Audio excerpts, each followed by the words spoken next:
Hi, this is Heather Coleman, your intuitive medium. Hoping everyone had a wonderful Thanksgiving and long Thanksgiving weekend. Today we are doing a 2-card reading for the week of Monday, November 28th through Sunday, December 3rd. And we have cards from 2 different decks today. One from the Magical Mermaids and Dolphins Oracle deck by Doreen Virtue, and one from the Conscious Spirit Oracle deck by Kim Dreyer. And the messages are kind of layered. In fact, the first card, which we're going to look at in a moment here, really heightens and deepens the message of the second card. So our first card from the Magical Mermaids and Dolphins deck is Divine Magic, which is one of the most exciting cards. It is a reminder that right now, your ability to manifest is heightened.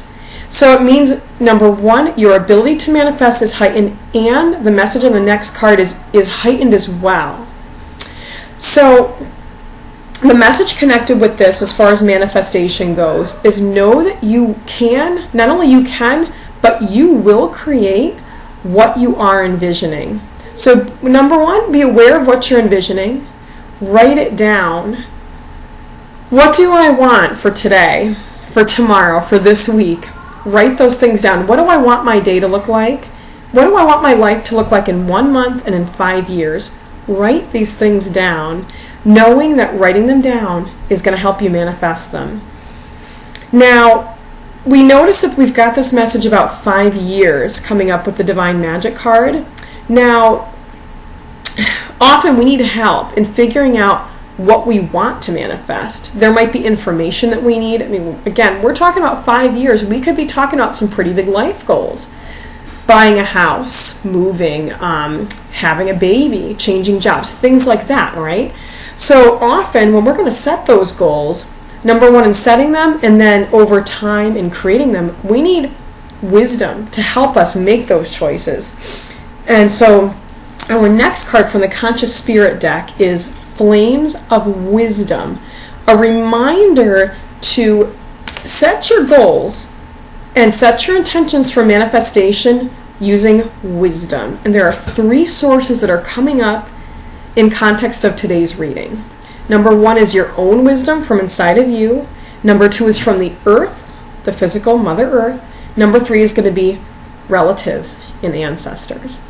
So number 1 is from your own self, and the message here, which we're going to apply to our task, is when you sit down and write down the things that you want to manifest, pay attention to your gut, your stomach feeling. Like, let's say you write down, tomorrow I want to go get a massage. How does your stomach feel? If you feel a nice, like, happy, bubbly feeling, it's probably a good idea. But maybe your day's overloaded. Maybe it's not the best day to do that. Maybe you feel sort of a tightening, almost a slightly nauseous feeling, like, oh, I can't fit one more thing in, right? Now, if that happens as far as self-care for a month, something needs to shift, right? Could be a bigger goal. Do I want to buy a house in this price range? Same idea. Does your stomach kind of constrict and, ooh, or does it feel, yeah, that's going to work? So pay attention to these things when you're writing down your goals. Now, the second source of wisdom is going to be Mother Earth. This time of year, it begins to get more cold outside. So the call here is to spend some time outside, feeling the soil beneath your feet. The energy of the trees has been coming through really strongly as I've been tuning into my deceased loved ones and my spirit guides to give you messages, the trees. So make a point this week when you're outside just to look at a tree. When you breathe, connect with the feeling that you're breathing in oxygen from the tree. You're giving the tree carbon dioxide. So there's an energy and a gas exchange, energy exchange. Know that with that energy exchange happening every day with our plant kingdom, you're connecting with the wisdom of the earth and your ancestors. Now, it'll come in the form of little signs. The more you connect with nature, you'll just start to notice little twinges, little just inner knowings of, I just know this is the right decision. I feel it in my gut. You'll be more in tune to that. Now, the third source of wisdom is going to be our elders, our deceased loved ones, and our living elders. Now, our living elders, we can connect with them over the phone, a cup of tea, a visit, especially around the holidays. With this being the beginning of the holiday season, when you see your older relatives, ask them about their life experiences. Ask them for their perspective on the choices that you're making. Be open to what they have to say. You know, you may or may not agree with every bit of it, but even the parts you don't agree with are going to help you connect more with your truth. And so your relatives are a huge source of wisdom and connectedness for you. And then as far as your deceased loved ones, this is a great time to consider getting a reading. See a medium. Something I do. If you want to know a little bit more, check out the website or the Facebook page at the end. So consider seeing a psychic. Also, just that connecting with the earth and your gut will help you to remember and to realize that you're connected with your deceased loved ones all the time.